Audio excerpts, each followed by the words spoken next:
Alhamdulillah nahmaduhu wa nasta'inuhu wa nastaghfiruh wa na'udzu billahi min shururi anfusina wa min sayyiati a'malina may yahdihillahu fala mudilla lahu wa may yudlil fala hadiyalah. Ashhadu an la ilaha illallah wa ashhadu anna Muhammadan abduhu wa rasuluhu la nabiyya ba'dah. Allahumma salli wa sallim ala nabiyyina Muhammad wa ala alihi wa sahbihi wa ansarihi wa junudihi wa man jahada fi sabilillahi la yaumil qiyamah. Amma ba'du fa ya ibadallah usikum wa iyaya bitaqwallah faqad fazal muttaqun.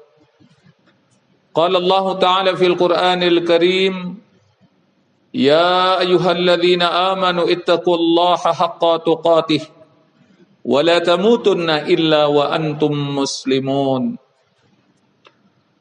Dan fa idza faraghta fansab wa ila rabbika farghab. Wa qala Rasulullah sallallahu alaihi wasallam,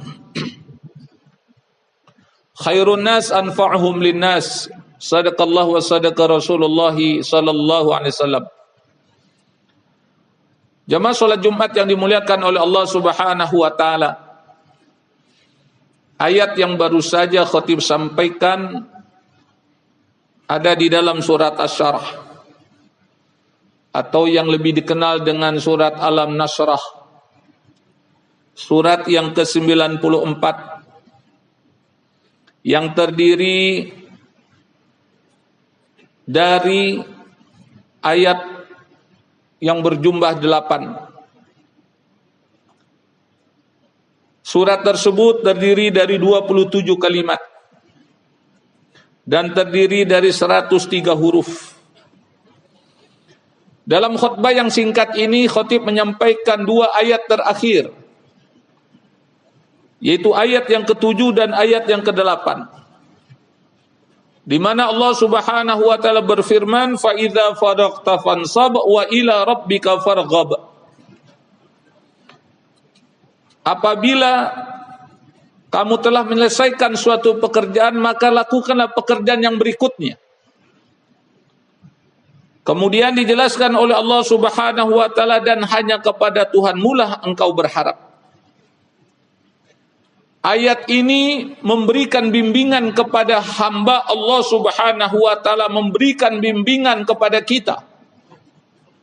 Memang ayat ini diturunkan kepada Rasulullah sallallahu alaihi wasallam pada awal mulanya. Kemudian Rasul menyampaikan kepada sahabat, sahabat menyampaikan kepada tabi'in, terus berlanjut hingga pada saat ini ayat ini disampaikan oleh khatib untuk kita semua. Dan juga untuk khatib sendiri. Jadi dalam ayat itu Allah Subhanahu wa taala mengingatkan, menyampaikan, membimbing hambanya ketika menyelesaikan suatu ibadah, maka lakukanlah ibadah yang berikutnya. Ketika melakukan pekerjaan, maka lakukanlah pekerjaan berikutnya. Dari ayat ini kita mendapatkan penjelasan bahwa sebagai seorang muslim, sebagai hamba Allah Subhanahu wa taala, maka kita tidak boleh berpuas diri ketika melakukan suatu pekerjaan, melakukan suatu aktivitas, melakukan suatu ibadah. Dan kita tidak boleh berhenti. Lanjutkan dengan perjuangan, lanjutkan dengan ibadah, lanjutkan dengan pekerjaan berikutnya. Makanya kita perhatikan ketika setelah selesai kita melakukan puasa Ramadan sebulan penuh, kemudian kaum muslimin melakukan lebaran, maka disunnahkan untuk hari berikutnya selama 6 hari melakukan puasa Syawal. Yang nilainya sangat spektakuler sekali, nilainya sangat besar sekali. Bagaikan puasa setahun. Apakah usia kita akan sampai setahun? Jawabannya wallahu alam. Kemudian setelah selesai melakukan puasa Syawal, maka lanjutkan dengan puasa Senin Kemisnya, lanjutkan dengan puasa Ayyamul Bidnya. Setelah selesai maka lanjutkan dengan ibadah yang berikutnya. Apalagi beberapa hari ke depan kita sudah masuki bulan haji. Kita memasuki bulan kurban. musim korban. Kata orang kampung bilang, sebentar lagi kita akan memasuki musim korban. Maka siapkanlah diri kita untuk berkorban. Jangan ketika musim mancing kita bisa beli pancingan harga sampai 2 juta. Ketika musim batu akik kita bisa beli batu akik sampai 5 juta. Ketika musim sepeda kita bisa beli sepeda harga sampai 25 juta. Ketika masuk musim kurban dia hanya bisa beli areng sama beli kipas. Korban kagak. Maka mumpung masih jauh-jauh hari, khotib mengingatkan kepada kita semuanya, persiapkan diri kita untuk berkorban ketika hari korban nanti. Karena fadilahnya sangat besar, keutamanya sangat besar. Ketika seorang berkorban, tetesan darah pertama dari hewan korban akan mengampuni segala dosa dan kesalahannya. Setiap bulu yang menempel pada hewan korban akan dibalas dengan sekian banyak kebaikan oleh Allah Subhanahu wa taala, akan diberikan pahala oleh Allah Subhanahu wa taala. Dan korban itu sekali setahun. Maka dari sekarang kita bisa nabung, kita bisa mengatur strategi sehingga nanti ketika korban kita bisa melakukannya. Dan begitu pula dengan ibadah-ibadah yang lainnya. Ketika kita selesai melakukan sholat yang wajibnya, kemudian lanjutkan dengan sholat rawatibnya. Ketika masuk malam hari, kita melakukan ibadah yang berikutnya, yaitu kita melakukan qiyamul lail. Ketika matahari sudah terbit, kita melakukan sholat isyraq. Kemudian setelah itu kita melakukan sholat duha. Jadi kehidupan kita sehari semalam akan kita isi dengan ibadah kepada Allah Subhanahu wa taala. Akan kita isi dengan ketaatan kepada Allah Subhanahu wa taala. Maka manusia siapapun mereka, dimanapun mereka tinggal, apabila dalam kehidupannya diisi dengan ibadah kepada Allah Subhanahu wa taala, maka ketahuilah dia tidak akan melakukan kezaliman. Dia tidak akan melakukan kebohongan. Dia tidak akan melakukan kedustaan. Dia tidak akan melakukan hal yang menjurus kepada dosa, kemaksiatan, pelanggaran. Kenapa? Karena dengan ibadah sesungguhnya dia sedang ditarbiyah, dididik oleh Allah Subhanahu wa taala untuk menjadi hamba Allah yang soleh. Jamaah yang dimuliakan oleh Allah Subhanahu wa taala, ingat, kita diciptakan oleh Allah bukan untuk main-main. Bukan untuk berleha-leha. Tapi kita punya tugas dan fungsi beribadah kepada Allah Subhanahu wa taala. Sebagaimana Allah firmankan di dalam Al-Qur'an, "Wa ma khalaqtul jinna wal insa illa liya'budun." Tidaklah kuciptakan jin dan manusia kecuali beribadah kepada Allah Subhanahu wa taala. Oleh karena itu, apapun profesi kita, apapun pekerjaan kita, apapun jabatan kita, apapun status kita, jadikan itu semua bernilai ibadah di sisi Allah Subhanahu wa taala. Maka pegawai dia bisa beribadah kepada Allah, karyawan dia bisa beribadah kepada Allah, petani dia bisa beribadah kepada Allah, nelayan dia bisa beribadah kepada Allah, dosen guru bisa beribadah kepada Allah. Apabila semua profesi yang dikerjakan dilakukan ikhlas karena Allah Subhanahu wa taala. Apabila profesi yang dia lakukan tidak bertentangan dengan syariat Islam, tidak bertentangan dengan hukum Allah Subhanahu wa taala, maka nilainya akan dinilai ibadah oleh Allah Subhanahu wa taala dan akan mendapatkan pahala dari sisi Allah Subhanahu wa taala. Jamaah yang dimuliakan oleh Allah Subhanahu wa taala. Pada ayat yang ke-8 dijelaskan oleh Allah, wa ila rabbika farghab. Dan hanya kepada Tuhanmu lah engkau berharap. Kita terkadang berharap kepada seseorang. Kita terkadang berharap kepada istri berharap kepada suami. Rakyat berharap kepada pemimpin, pemimpin berharap kepada rakyat. Semuanya saling berharap. Tapi ketahuilah ketika manusia berharap kepada manusia pasti ada kekecewaan. Lain halnya kalau manusia berharap kepada Allah Subhanahu wa taala, tidak ada kamusnya dia akan menyesal, dia akan merugi, tidak. Manusia kalau dia berharap kepada Allah Subhanahu wa taala akan ada kepuasan hatinya, kepuasan batinnya.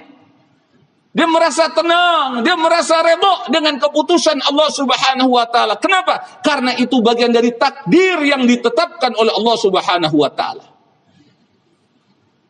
Ketika dia mendengar ada musibah, karena dia berharap kepada Allah kebaikan, dia tidak ngedumel, kata orang Jakarta bilang, dia tidak menyesal, dia akan mengucapkan kalimat istirja, inna lillahi wa inna ilaihi raji'un. Kita ini milik Allah dan akan kembali kepada Allah Subhanahu wa taala.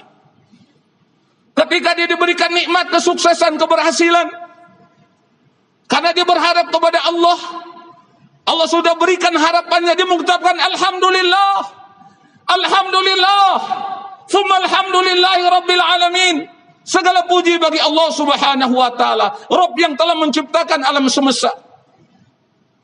Kalaupun dia tidak mendapatkan apa yang diinginkan, karena Allah ingin sesuatu yang lebih baik diberikan dari apa yang diharapkan, maka dia mengucapkan alhamdulillah ala kulli hal. Segala puji bagi Allah dalam segala sesuatu. Semuanya dalam pujian kepada Allah Subhanahu wa taala. Jemaah yang dimuliakan oleh Allah Subhanahu wa taala. Oleh karena itu banyak-banyaklah kita berharap kepada Allah, dengan memohon kepada Allah, dengan meminta kepada Allah, dengan mendekatkan diri kepada Allah. Mudah-mudahan segala harapan kita, segala keinginan kita dikabul oleh Allah, diberikan oleh Allah. Yang belum dapat jodoh dia berharap mudah-mudahan Allah segerakan jodohnya. Nanti Allah akan berikan harapan tersebut.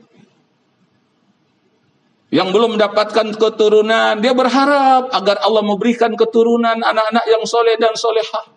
Nanti Allah akan berikan harapan keinginannya. Sebagaimana Allah berikan harapan Nabi Zakaria, Allah berikan keturunan, yaitu namanya Yahya. Sebagaimana harapan dari Nabi Ibrahim alaihissalam, Allah berikan keturunan yang namanya Ismail dan Ishak.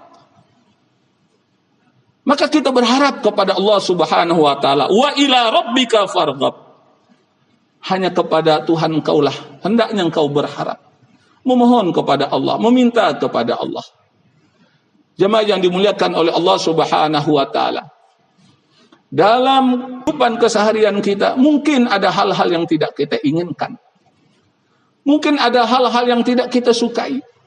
Tapi kalau kita berharap kepada Allah Subhanahu wa taala, ketahuilah Allah akan berikan dengan apa yang kita harapkan. Dan itu sudah banyak contoh kasus dalam kehidupan manusia. Bahkan mungkin dalam perjalanan hidup kita, Allah sudah membuktikan bagaimana harapan-harapan kita dikabul oleh Allah. Ada orang yang ingin anaknya sukses, harapannya begitu besar, Allah kabulkan. Diterima di sekolah yang jadi favorit, kemudian diterima di kampus yang diinginkan, kemudian dapat pekerjaan yang nyaman, dapat mendekatkan diri kepada Allah. Harapannya semacam itu, tapi dikabulkan oleh Allah. Kenapa? Karena dia mendekatkan diri kepada Allah Subhanahu wa taala. Maka jangan tinggalkan Allah Subhanahu wa taala. Jangan jauhi Allah Subhanahu wa taala. Dekati Allah. Bagaimana cara mendekatkan diri kepada Allah? Beribadah kepada Allah Subhanahu wa taala. Laksanakan segala perintah Allah Subhanahu wa taala. Yang kedua, kunjungi rumah Allah Subhanahu wa taala. Apa rumah Allah Subhanahu wa taala? Yaitu masjid. Jangan kita jauh di masjid. Datang ke masjid dalam keadaan suci. Duduk aja kita, nggak baca Quran, nggak zikir. Maka malaikat yang ada dalam masjid mendoakan orang tersebut. Apa doa malaikat? Allahumma ighfir lahu warhamhu. Allahumma ighfir lahu warhamhu. Ya Allah, ampunilah dosanya, rahmatilah dia. Ampunilah dosanya, rahmatilah, sampai orang itu kembali pulang. Ingat, kalau malaikat sudah berdoa dijamin dikabul oleh Allah, diterima oleh Allah. Ya Allah, ampunilah dosanya, rahmatilah dia. Ampunilah dosanya, rahmatilah dia. Makanya orang dalam masjid bawaannya tenang. Saking tenangnya ada yang tidur. Dan kita nggak boleh bangunin, biarin aja dia dapat ketenangan, didoain oleh malaikat. Jemaah yang dimuliakan oleh Allah Subhanahu wa taala. Dekati Allah dengan membaca firman Allah Subhanahu wa taala. Apa firman Allah? Al-Qur'an. Kalau kata orang Jakarta bilang Al-Quran itu omongannya Tuhan. Kalau kita ulang-ulang omongannya Tuhan, kita dapat pahala. Dari setiap huruf 10 kebaikan. Kalau kita baca Al-Quran, Allah turunkan rahmatnya, Allah turunkan berkahnya. Maka kita harus punya program sebagai muslim tiap hari baca Quran. Kalau sehari, 2 hari, 3 hari nggak baca Quran, malu kita sama Allah. Udah dikasih rezeki, oksigen gratis, bisa kita mengeluarkan karbon dioksida, bisa kita BAB, BAK. Kita tidak meluangkan waktu untuk baca Al-Quran, memalukan. Saya berkewajiban menyampaikan hal ini. Baca Al-Quran tiap hari. Sesibuk-sibuknya kita baca Quran, nggak bisa. Upayakan baca Qulhu 3 kali, baca Al-Falaq, baca An-Nas. Apa nggak bisa? Termasuk surat yang pendek. Kita baca Qulhu, Qul huwallahu ahad, Allahus samad, lam yalid wa lam yulad wa lam yakul lahu kufuwan ahad. Bismillahirrahmanirrahim. Qul huwallahu ahad, Allahus samad, lam yalid wa lam yulad wa lam yakul lahu kufuwan ahad. Bismillahirrahmanirrahim. Qul huwallahu ahad, Allahus samad, lam yalid wa lam yulad wa lam yakul lahu kufuwan ahad. Kalau kita baca tafsir, siapa yang baca Qulhu Al-Ikhlas 3 kali sama juga dia khatam Quran 1 kali. Itu minimal. Tapi yang idealnya kita baca dari suratul Fatihah, Al-Baqarah, kemudian kita baca yang berikutnya Ali Imran sampai surat Al-Ikhlas, Al-Falaq, An-Nas sampai khatam. Kita buat program semacam itu. Bagaimana cara mendekati diri kepada Allah? Maka hidupkan sunnah Rasulullah SAW. Sekemampuan kita sunnah Rasulullah SAW kerjakan, lakukan. Man ahabba sunnati faqad ahabbani wa man ahabbani kana ma'i fil jannah. Barang siapa yang mencintai sunnahku, maka dia mencintaiku. Barang siapa yang mencintaiku, maka dia akan bersamaku dalam surga. Mudah-mudahan khutbah yang singkat ini dapat kita pahami dan dapat kita amalkan. Mudah-mudahan kita dapat melakukan aktivitas ibadah yang berikutnya setelah kita melakukan ibadah yang Allah perintahkan. A'udzu billahi minasyaitonir rajim. Bismillahirrahmanirrahim. Qul a'udzu birabbin nas, malikin nas, ilahin nas, min syarril waswasil khannas, alladzi yuwaswisu fi sudurin nas minal jinnati wan nas. Barakallahu li wa lakum fil Qur'anil azim wa nafa'ani wa iyyakum bima fihi minal ayati wa dzikril hakim. Aqulu qawli hadza wastaghfirullahal azim li wa lakum wa lisairil muslimina wal muslimat wal mu'minina wal mu'minat fastaghfiruh innahu huwal ghafurur rahim.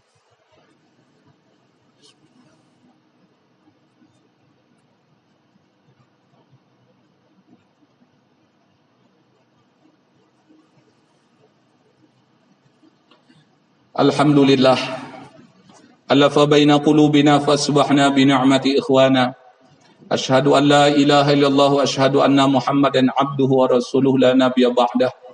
Allahumma salli wa sallim ala nabiyyina Muhammad wa ala alihi wa sahbihi wa ansarihi wa junudihi wa man jahada fi sabilillahi ila yaumil qiyamah.